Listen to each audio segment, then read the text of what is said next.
In this video, I want to talk to you about how to fix a kind of very common problem with older vehicles, and that's when you get the cloudy headlight lens thing going on here. It makes your vehicle look terrible. It reduces the amount of light that gets out at night when you're driving, but it's also a very easy fix too. And I'm going to show you how I use a simple buffing tool. There's different options and some rubbing compound to really make a difference on something like this and not to take very much time doing it. So this is the lens I'm going to do first. I'm not going to do that other one, and then you'll be able to see the difference. And it all starts with wetting the surface and then getting busy with some of this compound here. This is a very fine abrasive compound, and depending on how bad your lenses are, you might want to use one or you might want to use both. This is a rubbing compound. It's meant for polishing down auto finishes, and it's just called rubbing compound. This is the coarser of the two. It's still quite fine though. I mean, if you look at it here, it's it's just a looks like hand cream or something like that. There's no discernible abrasive to it, but it is abrasive.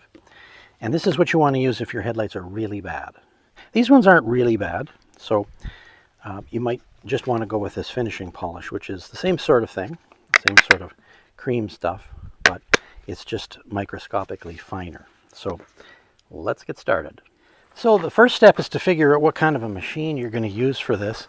I will be using this. This is a sander. It's a woodworking sander, believe it or not, but it also accepts this foam pad, which does a great job buffing, not just headlights, but general automotive finishes.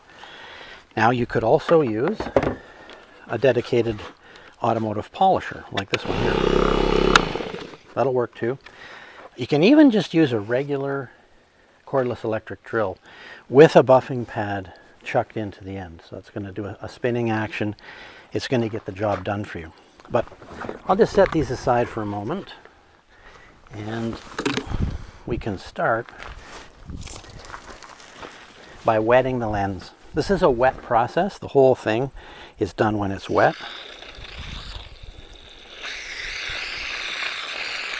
So keep the hose handy, not just for the initial wetting, but also later when it comes time to wash off the abrasive compound. I'm also going to wet the pad here a little bit. And we'll go with some rubbing compound, which, as I said, is the slightly coarser of the two. And we probably don't need to use that here, but I'm going to start with it anyway. Now, notice I'm not going to turn this thing on, because if I turned it on now, the compound would fly all over the place. So you only turn it on when it's in contact with the lens. And you wait for it to stop before you take it off. Because as I said, if you lift it off, there's going to be compound everywhere. So let's just start buffing.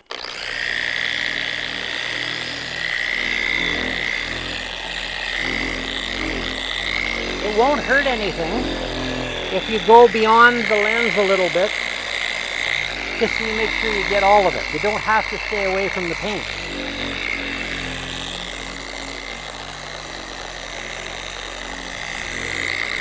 You also want to be methodical about it. Everywhere needs to get the treatment.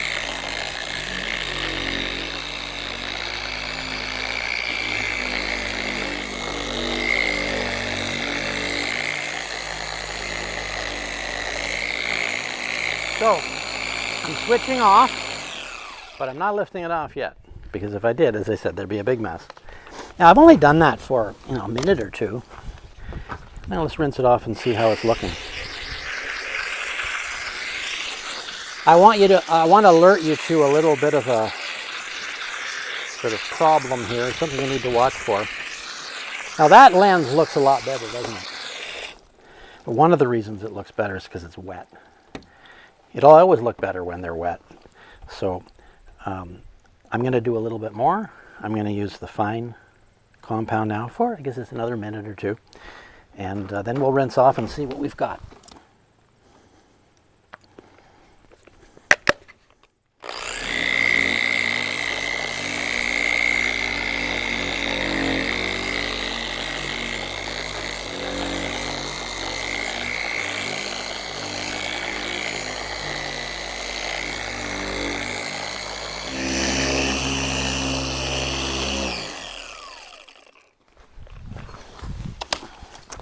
Now that should do it. Yeah, it sure is looking a lot better. Now there's two things that need to happen at this stage. Thing number one is I'm going to let this dry so that I can see if I've really done this enough. I think I have. It certainly looks way better than the lens on the other side. I'm going to let it dry because that's the only way I can assess it properly. And then if it looks good, I'm going to put a coat of automotive wax on that, because the reason why it goes cloudy is because the sunlight is microscopically etching the surface, so it's not as smooth as it was. It's textured and it's dull for that reason. The automotive wax will preserve this polished surface for longer than if I just left it bare. If I just left it bare, I might get 6, 7, 8 months of clear performance, and then it's going to start looking cloudy again. I should get more than a year if I've coated it with the automotive wax. So not a lot of work, and as you can see, it makes a big difference. But let's come on back in a few minutes and I'll see what it looks like when it's dried, and we'll put some wax on it. So I think the lens looks pretty good right now. It's all dry. You can see it's quite a bit clearer than the other one. So I'm going to go ahead and use some automotive wax here. It doesn't really matter what you use. Anything for an auto finish will work fine. And I find it actually makes the lens a little bit clearer too, it seems, somehow. Just a thin coat. Spread it all around.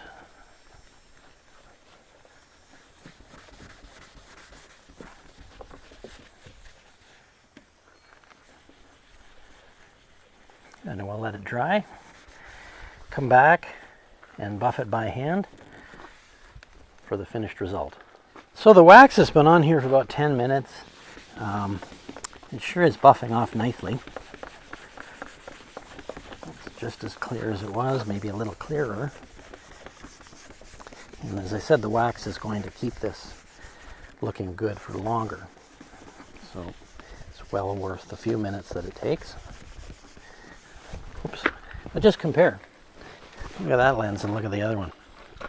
It's like night and day. And I don't know about you, but cloudy lenses on a vehicle make the whole thing look really stale and old. This vehicle is 18 years old. It's got almost 400,000 kilometers on it. Original lenses, and they still look great. So a little thing, like a lot of other little things, can come together to help you get a lot more out of your vehicles and your home and everything in your life.